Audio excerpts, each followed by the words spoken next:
उसे पूरे गांव वालों ने देखा था कि कैसे एक परिवार कितनी जल्दी शोहरत की सीढ़ियां चढ़ जाता है, फिर कैसे एक एक करके वह सभी चीजें खत्म हो जाती हैं। लेकिन पूरे गांव वालों को समझ में नहीं आता कि ऐसी कौन सी ताकत इनका हाथ लग गई थी जो वह कामयाबी की इतनी सीढ़ियां चढ़ चुके थे। लेकिन बाद में जो हुआ वह बहुत ही खौफनाक था, और उसी गांव के रहने वाले एक नौजवान ने, जो हमारा सब्सक्राइबर भी है और रेगुलर हमारी स्टोरी सुनता है, उसी ने पूरी घटना हमें बताई है, क्योंकि ये घटना उसने अपनी आंखों के सामने होते हुए देखी है और उस खौफ को जिया भी है। तो उस भाई ने जैसे भी मुझे बताया, इस पूरी स्टोरी को मैंने अपने शब्दों में तैयार किया है और पूरी कहानी रियल घटनाओं पर आधारित है। अच्छा, आपको इस स्टोरी से तंत्र मंत्र के बारे में बहुत ही ज्यादा जानने को भी मिलने वाला है, तो बिल्कुल भी स्टोरी को आखिर तक मिस मत करना। चलिए शुरू करते हैं। वो आधी रात का समय था। गौतम अपने घर से बाहर निकला था। वह एक वैश्यालय जा रहा था। रास्ता सुनसान था। होठों पर एक मधुर गीत लिए अपनी मस्ती में चल रहा था। वह वैश्यालय से ठीक एक गली पहले रुका और उसने अपनी जेब से एक बीड़ी निकालकर मुंह में रखी। तभी हवा में एक लौ उसकी बीड़ी को जलाते हुए निकली। इस हरकत से गौतम चौंक जाता है। वह अपनी जगह पर जमा खड़ा रहता है और अपने आसपास किसी के होने की स्थिति को महसूस करता है। तभी उसके कानों में चूड़ियों की खन खन की आवाज आती है। यह आवाज उसके पीछे से ही आ रही थी। गौतम तुरंत पलटकर देखता है तो शादी के जोड़े में एक लड़की उसके ही करीब आ रही थी। जैसे जैसे वह लड़की करीब आ रही थी, गौतम देखता है यह शादी का जोड़ा तो वही है जो महिमा का था। शरीर भी महिमा का ही लग रहा था। गौतम को समझ नहीं आ रहा था कि यह महिमा जैसी लड़की कौन है। वह सोच रहा था, कहीं यह महिमा ही तो नहीं। वो लड़की धीरे धीरे गौतम की ओर बढ़ रही थी। गौतम अब घबरा चुका था, इसलिए एक एक कदम पीछे हटा रहा था। तभी गौतम किसी से टकराया और उसने पलटकर देखा तो सामने फिर वही लड़की खड़ी थी। गौतम ने दूसरी ओर देखा जहां से वह लड़की चलकर आ रही थी। अब वो वहां नहीं थी। गौतम समझ गया कि ये जरूर कोई भूतनी है। गौतम चिल्लाया और लड़खड़ाते हुए भागने लगा। वह गली के मोड़ पर पहुंचा था कि अचानक वह लड़की वहां भी आ गई। उसने गौतम को उसके बाजू से पकड़ लिया और उसे खड़ा किया। गौतम डर के मारे कंपकपा रहा था। उसके मुंह से कोई भी शब्द नहीं फूट रहा था। तभी हवा का एक झोंका आया और उसने उस रहस्यमयी लड़की के चेहरे से वह घूंघट ऊपर उठा दिया। वह लड़की कोई और नहीं बल्कि महिमा ही थी। महिमा को देखकर गौतम चिल्ला उठा। उसकी चीख आसपास के कुछ घरों तक गई थी, लेकिन इससे पहले कि लोग बाहर निकलकर देख पाते, महिमा ने एक ही झटके में गौतम की गर्दन मरोड़ दी और गौतम वहीं गिर गया। दरअसल उस दिन माधोपुर गांव की महिमा अपनी शादी के दिन किसी अप्सरा से कम नहीं लग रही थी। शादी के जोड़े में जो भी उसे देख रहा था, बस देखता ही रह जा रहा था। आस पड़ोस की कुछ औरतें उसकी मुंह दिखाई करके जा चुकी थी। वह कमरे में बैठी गौतम का इंतजार कर रही थी। अपने मन में लाखों सपने संजोए वह बार बार अपनी मेहंदी को निहार रही थी। मेहंदी में गौतम का नाम भी लिखा हुआ था। वह बस जल्दी से गौतम का दीदार करना चाहती थी। और अंत में वह समय भी आता है जब गौतम कमरे में आता है। गौतम काफी थका हुआ था, इसलिए आते ही लेट जाता है। वह महिमा से कहता है, महिमा, तुम भी काफी थक गई होंगी, सो जाओ। इतना कहकर गौतम ने झपकी ले ली और गहरी नींद में चला गया। महिमा को यह काफी अजीब लगा, साथ ही उसे बुरा भी लगा, क्योंकि कोई भी लड़का या लड़की अपनी शादी का बेसब्री से इंतजार करता है। शादी वाली रात को अपने साथी के साथ बातचीत होने का भी इंतजार करता है। ऐसे में गौतम ने तो दो बोल भी प्यार के नहीं बोले, बस आते ही सो गया। खैर, महिमा ने सोचा कि गौतम काफी थक गया होगा, इसीलिए आते ही सो गया। कुछ देर बाद महिमा भी लेट गई, लेकिन लेटते ही उसके दरवाजे की कुंडी बजी। वह हड़बड़ाकर उड़ गई। उसने घड़ी में समय देखा तो रात के 1:30 बज रहे थे। वह मन ही मन बोली, इस समय कौन आया होगा। महिमा ने एक नजर अपने पति गौतम की तरफ देखा। वह गहरी नींद में सो रहा था, इसलिए महिमा खुद ही उठी और दरवाजा खोलने गई। सामने देखा तो उसकी ननद ज्योति थी, जो कि शादीशुदा थी। उसके हाथ में एक शरबत का गिलास था। ज्योति ने महिमा से कहा, लो भाभी, ये शरबत है, इसे पी लेना, थकान उतर जाएगी। महिमा ने कहा, लेकिन मैंने तो दूध पी लिया था। ज्योति ने कहा, हाँ कोई बात नहीं, ये शरबत ऐसा शरबत है जिससे आपकी अब तक की सारी थकान उतर जाएगी और जब आप सुबह उठोगी तो बिल्कुल फ्रेश उठोगी। आखिर कल भी तो आपको बहुत सारे मेहमानों का सामना करना है, कल भी पूरे दिन बैठे ही रहना है, इसीलिए अभी से तैयारी करके रखो। इसके अंदर केसर पड़ा हुआ है जो आपकी सेहत के लिए काफी फायदेमंद है।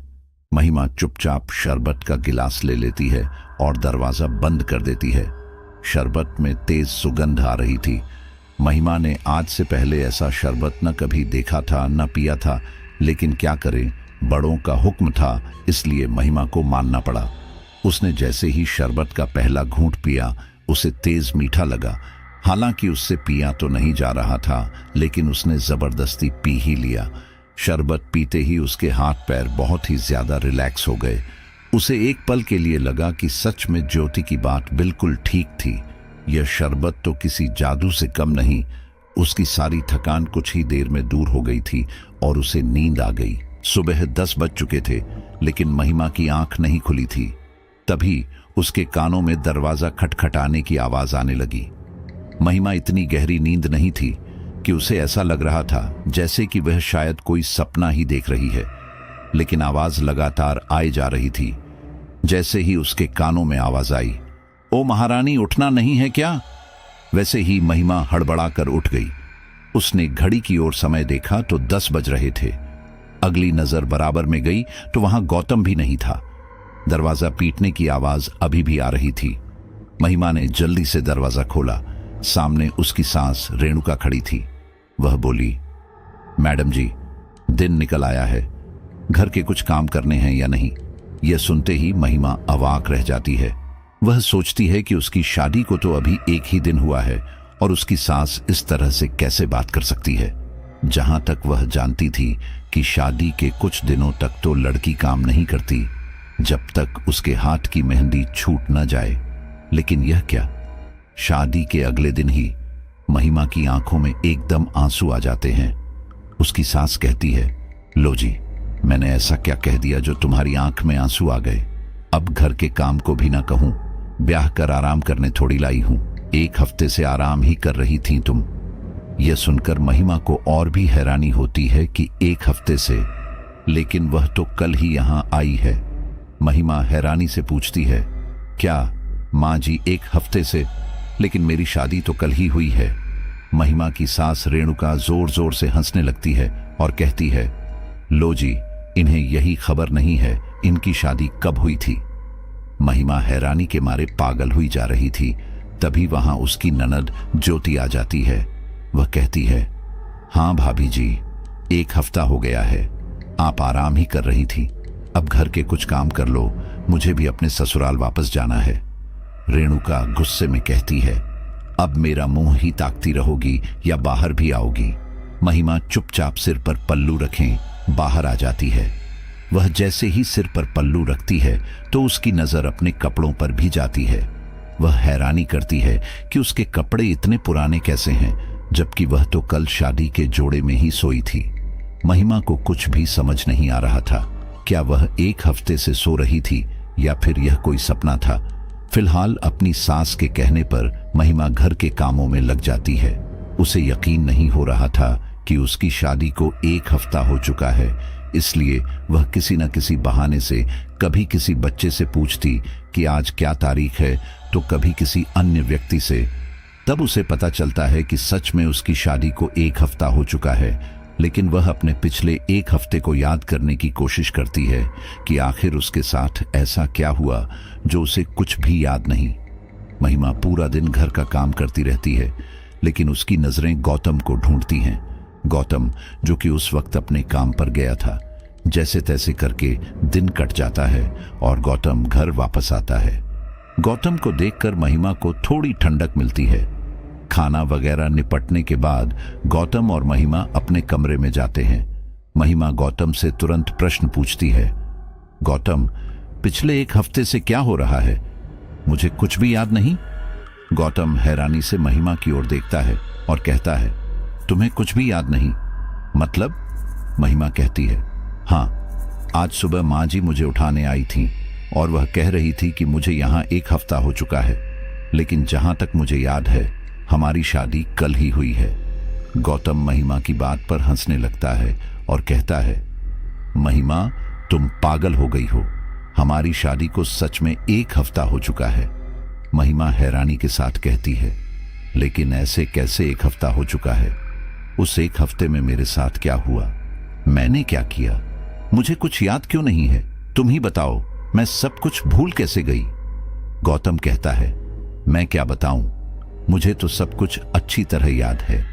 तुम 1 हफ्ते तक यहीं इसी कमरे में थी, लोगों का आना जाना था।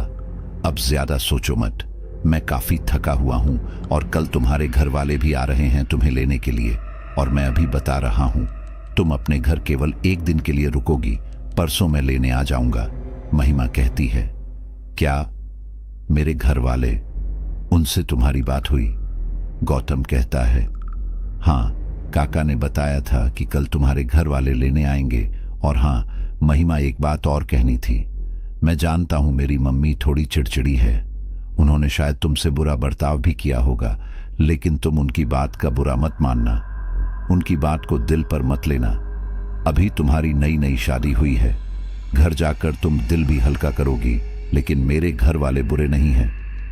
तुम समझ रही हो ना मैं क्या कहना चाह रहा हूं? महिमा समझ जाती है कि गौतम नहीं चाहता कि वह उसके घर की, उसकी मां की या बहन की कोई भी बात अपने घर पर बताए। इसीलिए महिमा अपनी गर्दन हिला देती है और चुपचाप लेट जाती है। महिमा अभी भी कशमकश में थी कि आखिर उसके साथ क्या चल रहा है। अगले दिन उसका भाई और उसकी भाभी उसे लेने के लिए आते हैं। गौतम महिमा को बहुत प्यार से विदा करता है ताकि वह अपने दिल में कोई भी बुराई ना रखे। जब महिमा अपने घर जाकर दिन और तारीख का पता करती है तो उसे यह बात क्लियर हो जाती है कि सच में उसकी शादी को 1 हफ्ता ही हो चुका है, लेकिन वह अपने घर में यह किसी को भी नहीं बताती कि उस 1 हफ्ते में उसके साथ क्या हुआ, क्योंकि उसे खुद ही याद नहीं था। और जब वह अपने घर गई थी तो उसे मौका भी नहीं मिल पाया था कि वह अपनी मां से या बहन से अकेले में बात कर पाती।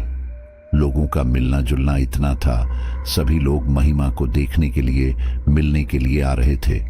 इस वजह से सब तरफ से घिरे होने के कारण महिमा अपने दिल की बात किसी को बता ही नहीं पाती है। अगले दिन गौतम वापस अपनी पत्नी महिमा को लेने के लिए आ जाता है।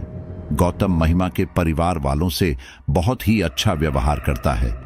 यह देखकर महिमा सब कुछ भूल जाती है। लोग गौतम की मजाक भी बना रहे थे कि गौतम अपनी पत्नी के बिना 1 दिन भी नहीं रह पाया और उसे लेने के लिए आ गया। घर आने के बाद महिमा अपने कमरे में लेटने के लिए जाती है। वह वैसे भी बहुत थक गई थी। अपने घर जाने पर भी उसे आराम नहीं मिला था। महिमा बिस्तर पर लेटने वाली थी, अचानक उसकी सास ने आवाज लगाई, महिमा, ओ महिमा। महिमा तुरंत उठकर बैठ गई। गौतम ने कहा, जाओ महिमा, मां बुला रही हैं। महिमा ने अपने सिर पर साड़ी का पल्लू रखा और दरवाजा खोला। रेणुका ने कहा, बेटा मेरे साथ आओ जरा, मुझे तुमसे कुछ काम है। महिमा सिर झुकाकर अपनी सास के साथ चल दी। रेणुका महिमा को अपने घर के पीछे बने एक कोठरी में ले जाती है। उस कोठरी में घर का कबाड़ा पड़ा रहता था, लेकिन महिमा को अभी नहीं पता था कि यह कोठरी कैसी कोठरी है। उसे बस ये पता था कि यह भी घर का एक हिस्सा है। रेणुका जैसे ही कोठरी का दरवाजा खोलती है, चारों तरफ से धूल, मिट्टी भरी हवा रेणुका और महिमा की नाक में घुस जाती है और दोनों ही खांसने लगती हैं। महिमा ने अपनी नाक पर अपनी साड़ी का पल्लू रख लिया था। रेणुका टॉर्च से इधर उधर रोशनी 3 मारने लगती है। कोठरी में सामान कम ही पड़ा था, लेकिन कोठरी अच्छी खासी बड़ी थी। रेणुका अंदर जाती है, महिमा भी उसके पीछे जाती है। रेणुका इस तरह व्यवहार करती है जैसे कि वह कुछ ढूंढ रही है। महिमा भी उसके पीछे पीछे थी। महिमा पूछती है, क्या हुआ मां जी, कुछ ढूंढ रही हैं क्या? रेणुका कहती है, अरे हाँ, वो देखो, वह मटका उठाकर लाना। उस कोठरी में एक मटका रखा हुआ था जो एक कोने में पड़ा था। महिमा जैसे ही उस मटके को उठाने जाती है, वैसे ही रेणुका जल्दी से बाहर जाकर दरवाजा बंद कर देती है और अचानक कोठरी में अंधेरा हो जाता है। महिमा एकदम घबरा जाती है। उसे समझ नहीं आता कि यह क्या हुआ और जब उसे समझ आता है कि उसकी सास उसे कोठरी में बंद करके चली गई है तो वह चिल्लाने लगती है, माँ जी, दरवाजा खोलो। माँ जी, क्या हुआ? आपने दरवाजा बंद क्यों किया? लेकिन रेणुका का कोई जवाब नहीं आता। बस एक आवाज आती है जैसे उस कमरे के बाहर कोई ताला लगा रहा है।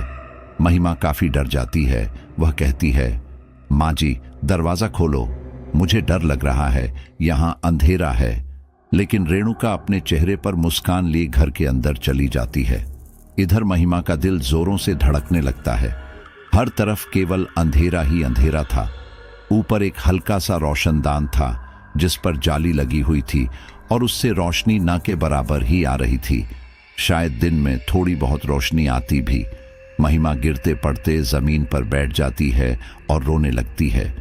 वह गौतम को भी आवाज लगाती है लेकिन कोई भी उसकी आवाज नहीं सुनता। वहीं दूसरी ओर रेणुका जैसे ही घर में जाती है, घर के सभी सदस्य उसे घेर लेते हैं, जिनमें रेणुका के पति प्रकाश, उसका बेटा गौतम और उसकी बड़ी बेटी ज्योति थे। वे पूछते हैं, क्या हुआ? महिमा का क्या हुआ? रेणुका खुश होते हुए कहती है, मैंने उसे उस कोठरी में बंद कर दिया, अब बस हमारी ऐश ही ऐश है। यह सुनने के बाद सभी लोग एक साथ जोर जोर से हंसते हैं। उधर महिमा को कोठरी से अजीब सी आवाज आती है, जैसे कोई चीज हिल रही है, लेकिन उसे कुछ दिखाई नहीं देता। अचानक एक जगह से धुआं उठाना शुरू होता है। महिमा हिम्मत करके उस धुएं के करीब जाती है और वहां रखे सामान को छूने की कोशिश करती है तो यह वही मटका था जिसे उठाने के लिए रेणुका ने कहा था। जैसे ही महिमा उस मटके को छूती है, उस मटके से सफेद रंग की रोशनी बाहर की तरफ निकलती है। महिमा घबरा भी रही थी, लेकिन वह जानना चाहती थी कि आखिर यह क्या है। धीरे धीरे सफेद रोशनी पूरे कोठरी में फैलने लगती है और कोठरी में मध्यम प्रकाश हो जाता है। महिमा की नजर अभी भी मटके पर थी। तभी उसे एक आवाज आई, महिमा। यह आवाज महिमा के पीछे से आई थी। उस आवाज को सुनकर महिमा ने घबराकर पलटकर देखा तो उसके सामने एक प्रेत खड़ा था, जिसे देखकर महिमा की चीख निकल गई। उस प्रेत का चेहरा लाल रंग का था, आंखें बहुत छोटी थीं, कान थे ही नहीं और होंठ भी सामान्य से बहुत ज्यादा बड़े हुए थे। देखने में वह किसी जोकर की तरह लग रहा था, लेकिन बहुत ही डरावना था। शरीर काफी पतला दुबला था, हाथ सामान्य से ज्यादा लंबे थे और सिर पर एक भी बाल नहीं था। जब महिमा चिल्लाने लगी तो वह प्रेत जोर जोर से हंसने लगा। महिमा रोते रोते चिल्लाते चिल्लाते बेहोश हो गई। जब उसकी आंख खुली तो उसने पाया कि उसके शरीर पर एक भी कपड़ा नहीं है, सारे कपड़े बराबर में पड़े हुए हैं। वह सोच में पड़ गई कि आखिर उसके साथ क्या हुआ। उसने घबराकर इधर उधर देखा तो उसे कोई भी नजर नहीं आया। कोठरी में अभी भी मध्यम रोशनी बनी हुई थी। उसने एक बार फिर आवाज लगाई, कौन है यहां? लेकिन महिमा का किसी ने भी जवाब नहीं दिया। महिमा के सिर में दर्द होने लगा। उसके साथ बुरा हो तो रहा था, लेकिन वह यह नहीं जानती थी कि आखिर इन सब के पीछे की वजह क्या है। उसके साथ इतना बुरा क्यों हो रहा है? उसके ससुराल वालों ने उसे यहां पर बंद क्यों किया? खैर, दिन निकल चुका था। अब उस मध्यम रोशनी के साथ बाहर की रोशनी भी उस कोठरी में आ रही थी। पूरा दिन यूं ही भूख प्यास से तड़पते हुए निकल जाता है। इस बीच उसने कई बार अपने ससुराल वालों को आवाज लगाई, लेकिन किसी ने भी उसकी आवाज नहीं सुनी।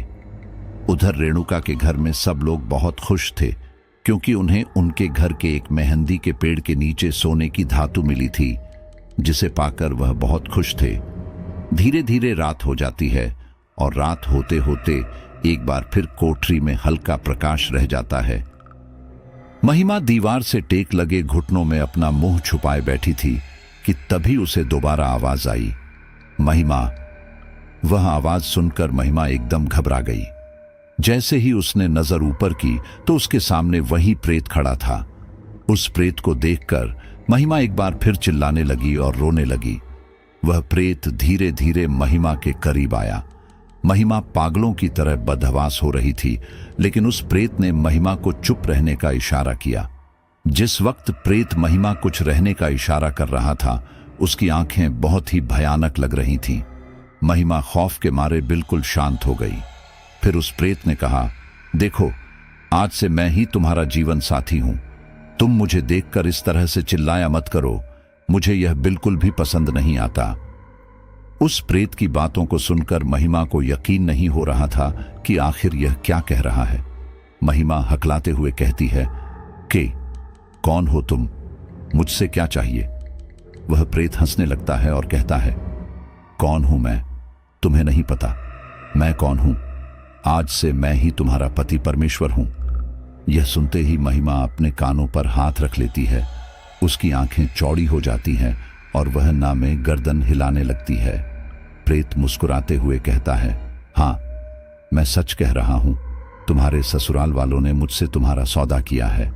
भले ही तुम्हारी शादी गौतम से हुई थी, लेकिन अब उन्होंने तुम्हें मुझे सौंप दिया है। शादी वाली रात ही तुम मेरी हो गई थी। यह मंगलसूत्र, 7 फेरे सब छलावा था। महिमा हकलाते हुए कहने लगती है, नहीं नहीं, तुम झूठ कह रहे हो। मेरे पति गौतम हैं। तुम तो एक भूत हो। तुम मेरे पति नहीं हो सकते। तुम इंसानों में से नहीं हो। प्रेत कहता है, सही कहा, मैं इंसानों में से नहीं हूं, लेकिन मुझे इंसानी जिस्म की भूख है। तुम्हारे ससुराल वालों ने ही मुझे बुलाया है और उन्होंने ही तुम्हें मुझे सौंप दिया है। महिमा रोते हुए कहती है, लेकिन क्यों क्यों आखिर उन्होंने ऐसा क्यों किया? प्रेत कहता है, पैसों के लिए। उन्हें हर हाल में धन दौलत चाहिए थी। इस गांव में रुतबा और नाम चाहिए था जो उनके बस की था नहीं। इसलिए उन्होंने मुझे सिद्ध किया और मुझसे तुम्हारा सौदा किया। मैंने भी उनसे वादा किया कि मैं इस लड़की के जिस्म के बदले तुम्हें हर खुशी, धन दौलत, सोना चांदी सब कुछ देने को तैयार हूं। महिमा यह सब सुनने के बाद भी यकीन नहीं करती कि उसके ससुराल वाले उसके साथ ऐसा करेंगे। वह कहती है, नहीं, ऐसा नहीं हो सकता। तुम कोई भूत हो और मेरे पीछे पड़ गए हो। प्रेत हंसकर कहता है, सही कहा, मैं एक भूत प्रेत जाति से ही आता हूं, लेकिन मैं तुम्हारे पीछे अपने आप नहीं पड़ा। मुझसे तुम्हारा सौदा किया गया है। मैं उन्हें धन दौलत दे रहा हूं। उसके बदले में मुझे तुम मिली हो। मैं तुम्हारे पीछे नहीं पड़ा, लेकिन अब मैं तुम्हारा पीछा कभी नहीं छोड़ूंगा। मुझे बहुत ही मुश्किल से कोई कुंवारी लड़की मिली है और तुम्हें देखकर तो मैं तुम पर मर मिट गया। मैं तुम्हारे ससुराल वालों से बहुत खुश हूं कि उन्होंने तुम जैसी लड़की को मुझे दिया। मैं तुम्हें प्यार से समझाता हूं कि जैसा मैं करूं वैसा करती जाऊं। मेरे हिसाब से रहो, नहीं तो जिंदगी से हाथ धो बैठोगी। अब तुम सिर्फ मेरी हो। यह सब सुनने के बाद महिमा रोने लगती है। वह सोचने लगती है कि आखिर उसने ऐसे क्या कर्म किए थे जो उसके ससुराल वालों ने उसके साथ यह सब किया। पैसों के लालच में उन्होंने उसे प्रेत को सौंप दिया। महिमा तो रोए जा रही थी, लेकिन वह प्रेत अपना काम कर रहा था। उसने महिमा के साथ शारीरिक संबंध बनाए। महिमा ना चाहते हुए भी एक घिनौने प्रेत के साथ यह सब काम कर रही थी। वह क्या करती? वह मजबूर थी। महिमा उस दुष्ट प्रेत के आगे रोई, गिड़गिड़ाई कि उसे छोड़ दे और यहां से जाने दे, लेकिन उस प्रेत पर कोई असर नहीं हो रहा था। अपना काम करने के बाद वह प्रेत वहां से गायब हो गया और एक बार फिर महिमा सन्नाटे भरी जिंदगी में चली गई, जहां उसकी पुकार सुनने वाला कोई नहीं था। यह सिलसिला कई दिनों तक जारी रहा। गौतम का परिवार धीरे धीरे पैसों में खेलने लगा। गांव वाले जब महिमा के बारे में पूछते तो उसके ससुराल वाले यह कहकर बात खत्म कर देते कि महिमा अपने घर चली गई है, उसकी यहां निभ नहीं रही है। वह प्रेत रोज आता और अपनी हवस की भूख को मिटाता, और जैसे जैसे दिन आगे बढ़ रहे थे वैसे वैसे गौतम का परिवार फल फूल रहा था। वह प्रेत महिमा को जो तकलीफ दे रहा था, महिमा उस तकलीफ से अब ऊब चुकी थी। वह उस तकलीफ से छुटकारा पाना चाहती थी, इसीलिए उसने एक दिन फैसला किया कि वह आत्महत्या कर लेगी। महिमा पागलों की तरह उस कोठरी में कुछ नुकीली चीज ढूंढने लगी जिससे कि वह अपने हाथ की नस काट सके। अंत में उसे एक लंबी गुलमेग कील मिली। उसने पूरी हिम्मत के साथ उस गुलमेग कील को अपने हाथ की नस पर रखा और धीरे से कहा, बस अब मैं और बर्दाश्त नहीं कर सकती। मेरे शरीर में अब ताकत नहीं है। मुझे भूख लगती है, प्यास लगती है। मैं बर्दाश्त नहीं कर सकती। इतना कहते ही वह उस कील को अपने हाथ पर चलाने वाली थी कि तभी महिमा को एक जोर से झटका लगता है और वह पीछे गिरती है। उसके हाथ से वह गुलमेग भी गिर जाती है। अचानक उसके सामने वही प्रेत आ जाता है। वह प्रेत गुस्से से महिमा का गला पकड़कर दबाने लगता है। प्रेत अपना मुंह खोलता है। उसके मुंह से बहुत ही गंदी बदबू आ रही थी। दांत आड़े टेढ़े थे। जीभ में खून ही खून नजर आ रहा था। महिमा घबराकर उसे देख रही थी, लेकिन जैसे ही वह उसके मुंह में गौर करती है, वह और भी ज्यादा डर जाती है और डर कर अपनी आंखें बंद कर लेती है। वहीं दूसरी ओर प्रेत बहुत गुस्से में था।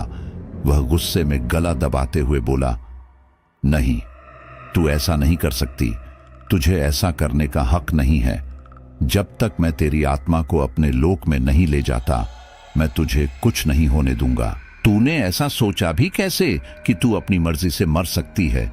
इतना कहकर प्रेत महिमा के सिर को दीवार पर जोर जोर से मारने लगा। जब उस प्रेत ने देखा कि दीवार पर खून लगने लगा, तो वह शांत हुआ और तुरंत महिमा को छोड़ दिया। प्रेत को एहसास हुआ कि उसने महिमा को चोट पहुंचाई है और वो ऐसे भी मर सकती है। अगर महिमा अकाल मौत मर गई तो महिमा का प्रेत से पीछा छूट जाएगा, जबकि प्रेत ऐसा नहीं चाहता था। वह चाहता था कि महिमा की मृत्यु उसके समय पर हो, क्योंकि जब महिमा की मृत्यु समय पर होगी तो वह प्रेत महिमा की आत्मा को अपने लोक ले जाएगा, और अगर उससे पहले अकाल मृत्यु हो गई तो महिमा की आत्मा एक ऐसे लोक में फंस जाएगी जहां उसे हर रोज दर्द मिलेगा। ना वो उस प्रेत की रहेगी, ना स्वर्ग की और ना लोक की। और जब तक उसकी मौत नहीं आती, वह प्रेत महिमा के शरीर को भोगना चाहता था। अगर समय से पहले प्रेत महिमा को अपने साथ ले जाना चाहता है, तो फिर महिमा को भी प्रेत के साथ सहमति के साथ ही शारीरिक संबंध बनाने होंगे, जो कि महिमा के लिए बहुत मुश्किल काम था। इसलिए प्रेत महिमा को जिंदा रखे हुए था। महिमा बेहोश होकर नीचे गिर गई थी। प्रेत पागल सा हो गया। उसने महिमा को उठाने की कोशिश की, लेकिन महिमा नहीं उठी। उसके बाद उसने अपनी काली शक्तियों से महिमा को जगाया और उसके जख्म को भी ठीक किया। महिमा को ध्यान आया कि वह प्रेत उसे मार रहा था। उसने प्रेत की ओर देखकर कहा, क्यों छोड़ दिया मुझे? मारो, दबाओ मेरा गला, मैं मरना चाहती हूं। मैं तुम जैसे घिनौने प्रेत के बंधन में नहीं बनना चाहती। मार दे मुझे। ऐसी जिंदगी जीने से कोई फायदा नहीं जिसमें मैं पल पल दर्द भोग रही हूं। प्रेत गुस्से में कहता है, अब यही तेरा जीवन है, तू अब मेरी है। मैं तेरा साथ पाने के लिए किसी भी हद तक जा सकता हूं, कुछ भी कर सकता हूं। उस प्रेत का पागलपन देखकर महिमा भी हैरान थी। उसने कभी सपने में नहीं सोचा था कि कोई भूत प्रेत भी किसी इंसान का दीवाना हो सकता है। महिमा को इतना पता चल चुका था कि प्रेत भले ही गुस्से में उसे तकलीफ दे रहा है, लेकिन वह उसे मार नहीं सकता। महिमा प्रेत से कहती है, अच्छा, तो तुम कहते हो कि तुम मुझे बहुत चाहते हो, इस शरीर से प्यार करते हो? प्रेत कहता है, हाँ, बहुत ज्यादा प्यार करता हूं। महिमा कहती है, ठीक है, अगर ऐसा है तो मुझे तुमसे कुछ जानना है। क्या तुम मुझे बताओगे? क्योंकि तुम तो एक शक्तिशाली प्रेत हो। जब तुम मेरी चोट को ठीक कर सकते हो तो तुम मुझे कुछ रहस्य भी बता सकते हो। प्रेत कहता है, हाँ, पूछो, क्या जानना चाहती हो? महिमा पूछती है, जब मेरी शादी हुई थी उसके एक हफ्ते तक मेरे साथ क्या हुआ? मुझे कुछ याद नहीं। मुझे जानना है कि वह एक हफ्ते मेरे कहाँ बीते और कैसे बीते। प्रेत अपनी आंखें बंद करता है और अपने दोनों हाथों को अपने सीने पर रखकर गर्दन नीचे झुका लेता है, और कुछ सेकंड बाद ही वह अपनी आंखें सौं खोलकर कहता है, तुम एक हफ्ते उसी अघोरी के पास थी जिसका मैं गुलाम था। उसी ने मुझे सिद्ध किया था और फिर तुम्हारे परिवार वालों ने मुझे सिद्ध कर लिया। उस एक हफ्ते वह अघोरी तुम्हारे साथ तांत्रिक क्रियाएं कर रहा था। तुम बेहोशी की हालत में थी, इसलिए तुम्हें कुछ याद नहीं है। वह वही तांत्रिक क्रियाएं कर रहा था जिसके जरिए तुम मेरी बनी हो। देखो महिमा, मैं अभी भी कहता हूं, सब कुछ भूलकर मेरी बन जाओ। तुम्हारा यह रोज रोज कर रोना और गड़गड़ाना मुझसे देखा नहीं जाता। मुझे गुस्सा आता है, दिल चाहता है कि तुम्हें जान से खत्म कर दूं। महिमा प्रेत की इस बात पर शांत रहती है। महिमा को शांत देख वह प्रेत कहता है, अगर तुम इस दर्द से छुटकारा पाना चाहती हो तो तुम्हें मेरे साथ राज्य राज्य संबंध बनाने पड़ेंगे। उसके बाद तुम्हारा यह शरीर जो तुम्हें तकलीफ दे रहा है, वह हमेशा के लिए तुमसे छूट जाएगा। तुम्हें मुझे अपनी आत्मा भी सौंपनी होगी। ये तभी होगा जब तुम अपने राज्य से मेरे साथ संबंध बनाओगी, या फिर इसके अलावा तुम्हारी मौत का समय आने तक इंतजार करना पड़ेगा। लेकिन जो भी हो, मैं तुम्हें छोड़ूंगा किसी भी कीमत पर नहीं। इतना कहकर वह प्रेत गायब हो जाता है। प्रेत तो चला जाता है, लेकिन उस प्रेत के आखिरी शब्द महिमा के कानों में गूंजते रहते हैं कि मैं तुम्हें किसी भी कीमत पर नहीं छोड़ूंगा। लेकिन तभी महिमा के दिमाग में एक बात आती है। वह सोचती है कि यह प्रेत मुझे अब छोड़ेगा नहीं, चाहे मैं राज्य से संबंध बनाऊं या गैर राज्य से। ये मुझे अभी लेकर नहीं जाएगा तो मेरी मौत तक का इंतजार करेगा, मरने के बाद लेकर जाएगा। हर हाल में अब मैं इसकी ही हूं, तो क्यों ना जब तक मैं इस दुनिया में हूं तब तक मैं इसके जरिए अपना बदला ले लूं। यह मुझे बहुत चाहता है। अगर मैं इससे एक सौदा करूं जैसा मेरे ससुराल वालों ने किया था तो कैसा रहेगा। कम से कम मैं चैन सुकून से मर तो पाऊंगी। एक न एक दिन मेरी आत्मा इसकी हो ही जाएगी। सालों बाद हो या फिर आज हो, क्या फर्क पड़ता है। दर्द से भी मुक्ति मिल जाएगी और मेरा बदला भी पूरा हो जाएगा। वैसे भी इतने दिन हो गए, किसी की मदद की उम्मीद भी नहीं है। अब महिमा रात होने का इंतजार करती है। उस पल का इंतजार करती है जब वह प्रेत महिमा के शरीर को छूने के लिए आता था। और जैसे ही वह प्रेत उसके सामने आता है तो महिमा अपने चेहरे पर एक संतुष्टि का भाव लिए बैठे रहती है। उसके चेहरे पर एक अलग तेज नजर आ रहा था। आंखें बिल्कुल ठंडी थीं, न उनमें दर्द था न गुस्सा था। चेहरा भी थोड़ा खिला था। प्रेत जब उस रात महिमा को देखता है तो उसका भी गुस्सा थोड़ा शांत हो चुका था। वह धीरे धीरे उसकी तरफ बढ़ रहा था, लेकिन महिमा ने अपने हाथ से प्रेत को रुकने का इशारा किया और बोली, तुम मेरी आत्मा को अपने साथ रखना चाहते हो ना, हमेशा हमेशा के लिए। प्रेत ने कहा। महिमा ने कहा, इसके दो ही रास्ते हैं कि मैं तुम्हारे साथ राजी राजी शारीरिक संबंध बनाने के लिए तैयार हो जाऊं, या फिर तुम्हें मेरी मौत तक का इंतजार करना पड़ेगा, है ना। प्रेत कहता है, हाँ। प्रेत सोच रहा था कि महिमा के मन में क्या चल रहा है। इससे पहले कि प्रेत कुछ पूछता, महिमा कहती है, ठीक है, तो मैं तुम्हारे साथ राज्य खुशी संबंध बनाने के लिए तैयार हूं, लेकिन उसके बदले मुझे तुमसे कुछ चाहिए। यह सुनकर प्रेत चौंक जाता है और आंखें बड़ी करने लगता है। महिमा कहती है, चौंको मत, तुम एक शक्तिशाली प्रेत हो, तुम कुछ भी कर सकते हो, तुम्हारे लिए कुछ भी नामुमकिन नहीं है। जब तुमने मुझे अपने साथ रखने के लिए राजी कर लिया तो दूसरे काम तुम्हारे लिए कुछ भी नहीं। यह सुनकर उस प्रेत को खुशी भी होती है। उसे ऐसा लगता है जैसे उसकी तारीफ हो रही है, उसकी शक्ति का बखान किया जा रहा है। महिमा आगे कहती है, देखो, मुझे इस दुनिया से जाना ही है और तुम्हारे साथ जाना है। जब तक इस दुनिया में रहूंगी, इस कोठरी में ही बंद रहूंगी और हमेशा मरने वाले की आखिरी इच्छा पूछी जाती है। मेरी भी एक इच्छा है, बताओ क्या तुम मेरी इच्छा को पूरा करोगे। प्रेत कहता है, तुम ये कैसी बातें कर रही हो, मैं तुम्हारी इच्छा पूरी करूंगा। महिमा कहती है, हाँ, तुमने मेरे ससुराल वालों की इच्छा भी पूरी की थी ना। प्रेत हंसकर कहता है, लेकिन उन्होंने मुझे सिद्ध किया था, इसलिए मैं उनकी इच्छा पूरी करता हूं। महिमा कहती है, लेकिन मुझसे तुम प्रेम करते हो, तुम मुझे चाहते हो, इसलिए मेरी इच्छा को पूरा करना तुम्हारा कर्तव्य है। अगर तुम मेरी इच्छा पूरी करते हो तो मैं तुम्हारे साथ राज्य खुशी संबंध बनाऊंगी, ताकि तुम मेरी आत्मा को जल्द से जल्द और हमेशा के लिए अपने पास रख सको। यह सुनकर प्रेत के मन में भी लालच पैदा हो जाता है, क्योंकि वह भी यही चाहता था। प्रेत कहता है, ठीक है, तो बताओ तुम्हारी क्या इच्छा है। महिमा कहती है, मुझे अपने ससुराल वालों से बदला लेना है, मैं उन्हें तड़पा तड़पा कर मारना चाहती हूं। यह सुनते ही वह प्रेत चौंक जाता है। कुछ देर के लिए वह महिमा के शांत भरे चेहरे को देखता रहता है। तब उसे समझ में आता है कि महिमा के इस शांति भरे चेहरे के पीछे कितना गहरा गुस्सा छिपा है। वह कहता है, ऐसे कैसे हो सकता है, मैंने तो उन्हें खुशियां देने का वादा किया है, तो मैं उन्हें मार कैसे सकता हूं। महिमा कहती है, हाँ, तुमने उन्हें खुशी देने का वादा किया है, लेकिन जीवन भर तो नहीं, और तुमने उन्हें सब कुछ दिया। लेकिन तुमने उनसे यह वादा नहीं किया था कि तुम उन्हें मारोगे नहीं। तुमने उन्हें दौलत देने का वादा किया था और वह तुमने उन्हें दी और अब भी दे रहे हो। मैं मना नहीं करती, तुम अभी भी उन्हें पैसा, धन दौलत सब कुछ दो, लेकिन मेरी भी कुछ इच्छाएं हैं, उन्हें पूरी करो। तुम्ही ने कहा था ना कि अब से मैं तुम्हारी पत्नी हूं, तो तुम्हारा भी पति होने के नाते फर्ज बनता है कि तुम मेरी इच्छाओं पर ध्यान दो। महिमा उस प्रेत को अपनी बातों के जाल में इस तरह से फंसाती है कि प्रेत को महिमा की बात बिल्कुल ठीक लगती है। महिमा, जो कि एक महिला थी जिसे उसके ससुराल वालों ने कुछ नहीं समझा, लेकिन वह शातिर दिमाग निकली। उसने एक प्रेत तक को अपने वश में कर लिया। प्रेत महिमा की इच्छा पूरी करने पर राजी हो गया।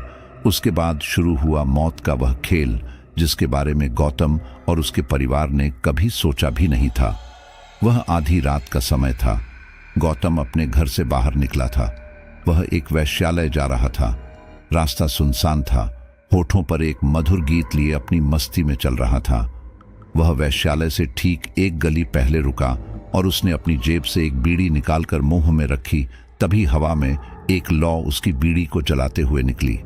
इस हरकत से गौतम स्तब्ध रह जाता है। वह अपनी जगह पर जमा खड़ा रहता है और अपने आसपास किसी के होने की स्थिति को महसूस करता है। तभी उसके कानों में चूड़ियों की खनखन की आवाज आती है। यह आवाज उसके पीछे से ही आ रही थी। गौतम तुरंत पलटकर देखता है तो शादी के जोड़े में एक लड़की उसके ही करीब आ रही थी। जैसे जैसे वह लड़की करीब आ रही थी, गौतम देखता है यह शादी का जोड़ा तो वही है जो महिमा का था। शरीर भी महिमा का ही लग रहा था। गौतम को समझ नहीं आ रहा था कि यह महिमा जैसी लड़की कौन है। वह सोच रहा था, कहीं यह महिमा ही तो नहीं। वो लड़की धीरे धीरे गौतम की ओर बढ़ रही थी। गौतम अब घबरा चुका था, इसलिए एक एक कदम पीछे हटा रहा था। तभी गौतम किसी से टकराया और उसने पलटकर देखा तो सामने फिर वही लड़की खड़ी थी। गौतम ने दूसरी ओर देखा, जहां से वह लड़की चलकर आ रही थी। अब वो वहां नहीं थी। गौतम समझ गया कि ये जरूर कोई भूतनी है। गौतम चिल्लाया और लड़खड़ाते हुए भागने लगा। वह गली के मोड़ पर पहुंचा था कि अचानक वह लड़की वहां भी आ गई। उसने गौतम को उसके बाजू से पकड़ लिया और उसे खड़ा किया। गौतम डर के मारे कंपा रहा था। उसके मुंह से कोई भी शब्द नहीं फूट रहा था। तभी हवा का एक झोंका आया और उसने उस रहस्यमयी लड़की के चेहरे से वह घूंघट ऊपर उठा दिया। वह लड़की कोई और नहीं बल्कि महिमा ही थी। महिमा को देखकर गौतम चिल्ला उठा। उसकी चीख आसपास के कुछ घरों तक गई थी, लेकिन इससे पहले कि लोग बाहर निकलकर देख पाते, महिमा ने एक ही झटके में गौतम की गर्दन मरोड़ दी और गौतम वहीं गिर गया।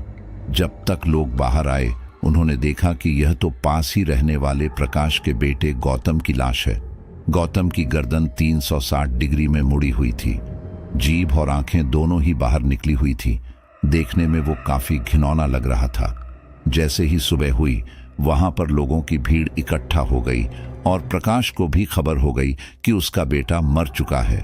पूरा परिवार बदहवास हालत में अपने बेटे के पास पहुंचा। उसकी मौत कैसे हुई, किसी को कुछ नहीं पता, लेकिन लाश को देखने से ही साफ पता चल रहा था कि यह कोई सामान्य मौत नहीं है।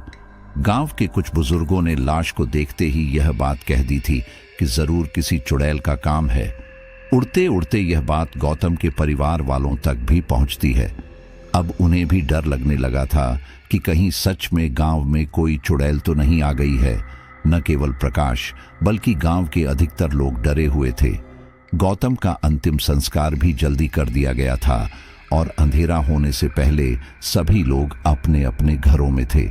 कुछ दिनों तक सब कुछ शांत रहता है, और होता भी कैसे, क्योंकि सभी लोग सतर्क थे। एक सुबह गौतम के पिता प्रकाश घर के दाएं ओर बने पशु घर में जानवरों को चारा डालने के लिए जा रहे थे। तब उनकी नजर घर के पीछे बनी कोठरी पर गई। प्रकाश को दूर से देखने में ऐसा लगा जैसे ताला खुला हुआ है। प्रकाश एकदम चौंक गए और तुरंत उस कोठरी के पास गए।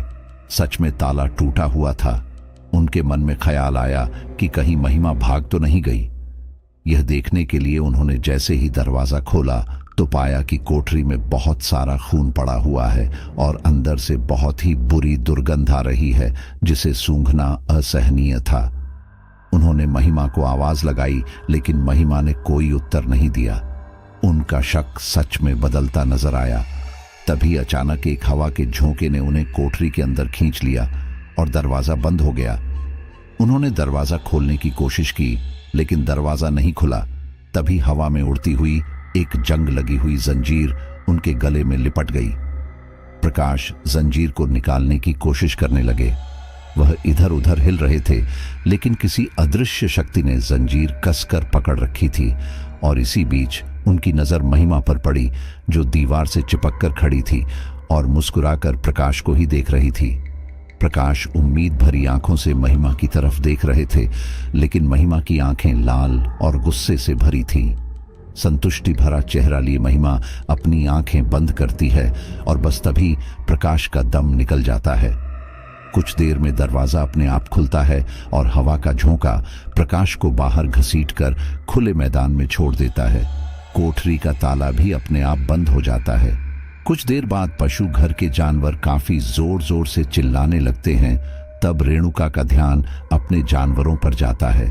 वह मन ही मन कहती है, यह जानवर आज इतना चिल्ला क्यों रहे हैं? इन्होंने चारा नहीं डाला क्या? ये सोचते हुए वह जैसे ही पशु घर की तरफ जाती है, तब उसकी नजर कोठरी के पास जमीन पर गिरे प्रकाश पर पड़ती है। वह सुध बुद्ध खोकर तुरंत प्रकाश के पास भागती है तो पाती है कि उनके गले से खून रिस रहा है और आंखें खुली हुई है, जीभ थोड़ी सी बाहर निकली है। काफी हद तक उनकी लाश गौतम की लाश के जैसे ही थी। रेणुका चिल्ला उठती है और बेहोश हो जाती है। उसके चीखने की आवाज ज्योति तक पहुंच चुकी थी। ज्योति घर में अपने छोटे बट्टे को खिला रही थी। मां की आवाज सुनते ही ज्योति भी भागकर पीछे की तरफ जाती है तो उसकी आंखें भी फटी रह जाती हैं। उसके माता पिता दोनों जमीन पर बेसुध गिरे पड़े थे। उन्हें देखकर ज्योति भी रोने लगती है। रोने की आवाज सुनकर आस पड़ोस के लोग उनके घर आते हैं। वे ज्योति और उसकी मां को संभालते हैं। प्रकाश की मौत हो चुकी थी, लेकिन फिर भी दिलासे के लिए लोग उसे डॉक्टर को दिखाते हैं तो डॉक्टर उसे मृत घोषित कर देता है। एक बार फिर गांव में डर का माहौल बन गया था, लेकिन कहीं ना कहीं यह बात साफ हो गई थी कि शायद ये किसी चुड़ैल का काम नहीं है, क्योंकि चुड़ैल सुबह सवेरे किसी को नहीं मारती। अभी बेटे की 13वीं भी नहीं हुई थी कि बाप के मरने के गम में रेणुका और ज्योति बेहाल हो चुके थे। उनकी आंखों से आंसू नहीं रुक रहे थे। वहीं दूसरी ओर महिमा के मायके वाले आपस में बातें कर रहे थे कि 1.5 महीना हो चुका है, अब तक हम अपनी बेटी को दोबारा घर नहीं लेकर आए, उसे भी लेकर आना है। वे लोग अपनी बेटी के घर जाने की सोच ही रहे थे और इधर इसी बीच गांव में एक साधु आते हैं। वह जगह जगह भिक्षा मांगकर ही अपना गुजर बसर करते थे और हर अमावस्या को एक कठोर तपस्या भी करते थे, जिस वजह से उन्हें काफी ज्ञान प्राप्त था। उनका कोई एक स्थान निश्चित नहीं था। वह पूरे विश्व का भ्रमण करते हुए अपना जीवन यापन कर रहे थे। वो साधु एक दिन गौतम के घर भी जाकर भिक्षा मांगते हैं। उस समय गौतम के घर में पड़ोस की एक औरत रत्ना बैठी थी। वह साधु काफी देर से भिक्षा मांग रहा था, लेकिन रेणुका और ज्योति उसका कोई भी उत्तर नहीं दे रही थी। शायद उनके मन में उस साधु को भिक्षा देने की थी ही नहीं। लेकिन तभी पड़ोस की वह औरत रत्ना कहती है, अरे दीदी, तुम्हारे घर के आगे साधु आए हैं तो उन्हें खाने को कुछ क्यों नहीं देती? वह पिछले 3 दिनों से गांव में ही है और लोगों से भिक्षा मांगकर अपना जीवन यापन करते हैं। तुम्हारे घर पर पता नहीं कैसी मुसीबत टूट आई है। तुम्हारी बहू भी अपने मायके जाकर बैठ गई और अब तुम्हारा बेटा और तुम्हारा आदमी, बहुत अफसोस होता है। इस साधु को खाना खिला दो, हो सकता है इसकी दुआ तुम्हें लग जाए और तुम्हारा घर संभल जाए। रेणुका अपनी बेटी ज्योति से कहती है, जा बेटा, कुछ खाने को हो तो साधु को बुलाकर दे दे। ज्योति साधु को अंदर आने के लिए कह देती है।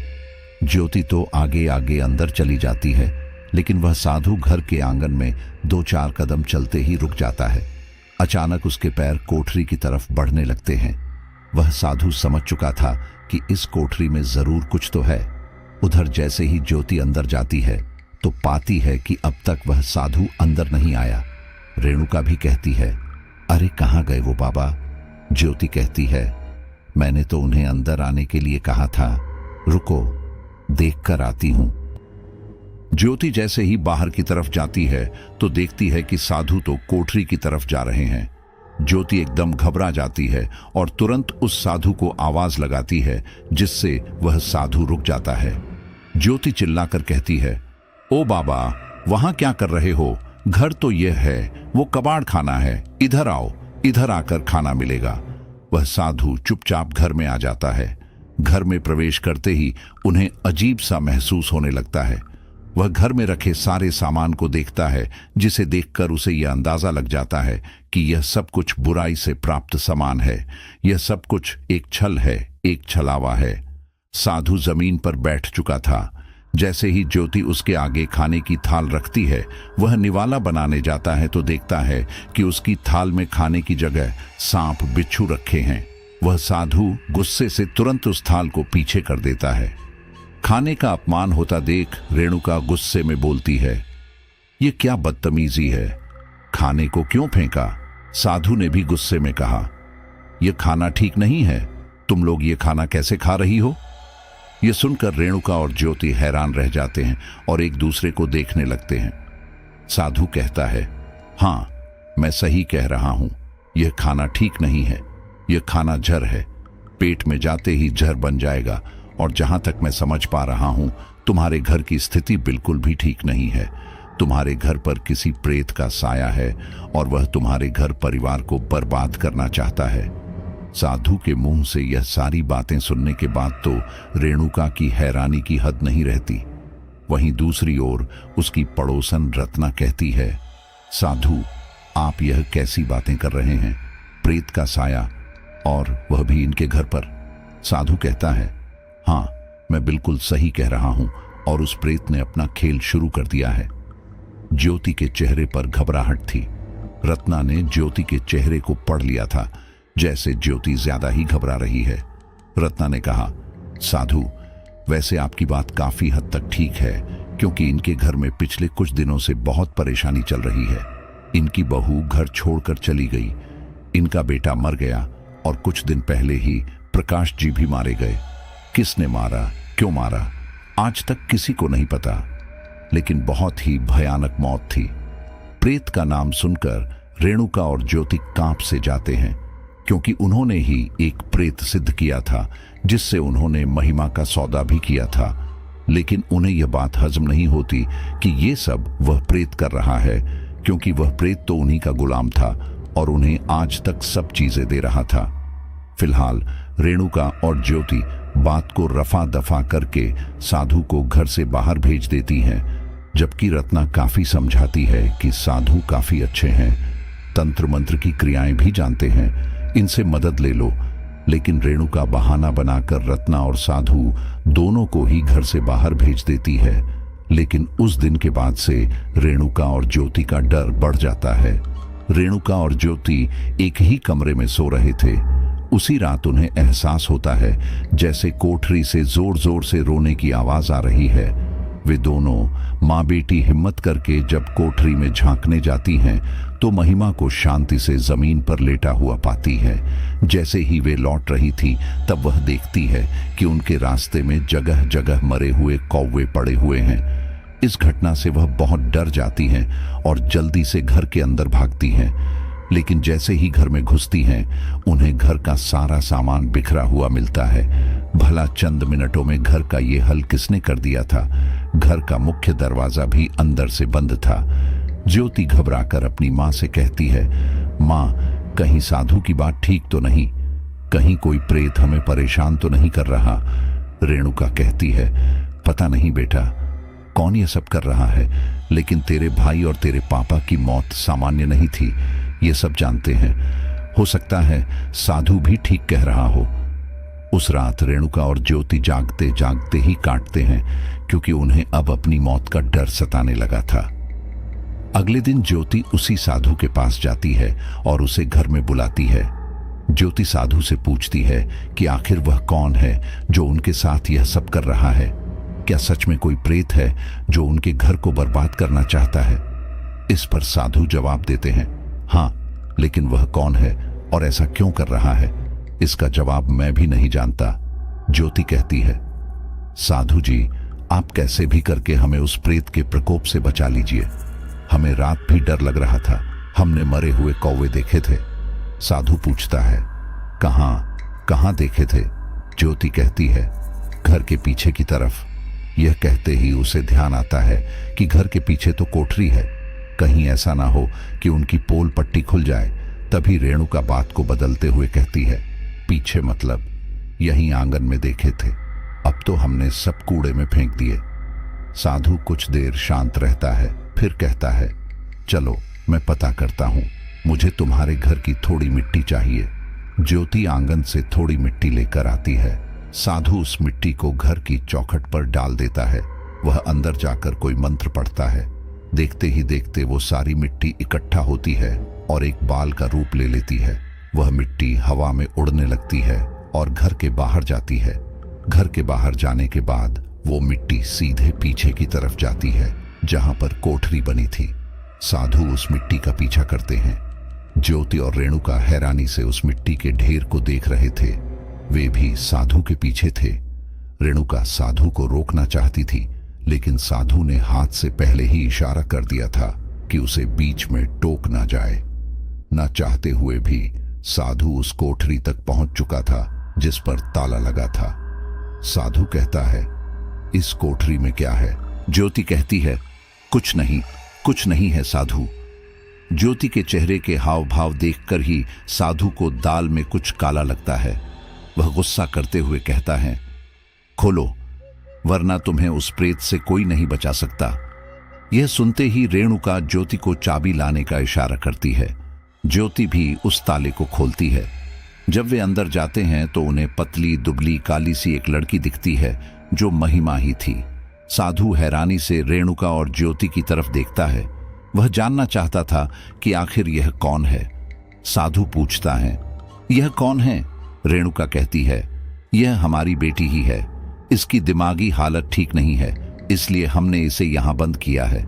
यह घर में तोड़फोड़ करती है, मारपीट करती है, ऐसे में से अलग रखना जरूरी था। रेणुका इतना कहते हुए महिमा को घूर कर देखती है। वो मिट्टी का ढेर अभी भी हवा में उड़ रहा था। साधु उस मिट्टी को ढेर को अपने हाथ में लेते हैं और एक मंत्र पढ़कर फूंकते हैं। उसके बाद वो सारा मिट्टी का ढेर महिमा के सिर पर जा गिरता है। साधु हैरानी से कहता है, ये क्या? वह प्रेत तुम्हारी बेटी पर ही है। यह सुनते ही महिमा के चेहरे पर एक कंटीली मुस्कान आ जाती है। वह धीरे धीरे खड़ी होती है। उसकी आंखें नशीली थीं। वह रेणुका के करीब आते हुए कहती है, हाँ, वह प्रेत मुझ पर ही है, लेकिन मैं इसकी बेटी नहीं हूं, मैं इसकी बहू हूं। तभी ज्योति चिल्लाती है, चुप कर, फालतू बकवास कर रही है। ज्योति के कहने पर महिमा अजीब तरह से हंसते हुए ज्योति को घूरने लगती है। धीरे धीरे उसकी आंखों की कठपुतली का रंग बदलने लगता है। यह सामान्य नहीं था। साधु समझ जाते हैं कि महिमा झूठ नहीं कह रही है, क्योंकि इसके ऊपर प्रेत का साया है और ऐसे में प्रेत झूठ क्यों बोलेगा। साधु तुरंत महिमा को पीछे धकेलते हुए कहते हैं, कौन है तू और क्यों तूने इस लड़की पर अपना कब्जा कर रखा है? तभी महिमा एक आदमी की आवाज में कहती है, मैंने कब्जा नहीं किया है, अब ये मेरी अर्धांगिनी है और इसे मुझे इन लोगों ने ही सौंपा है। ये झूठ बोल रहे हैं कि यह उनकी बेटी है, यह उनकी बहू महिमा है इन्होंने, लेकिन तू इन्हीं के लोगों को क्यों मार रहा है? आखिर इन्होंने तेरा क्या बिगाड़ा है? इन्होंने तुझे सिद्ध किया है और तुझे इस लड़की को भी सौंपा है।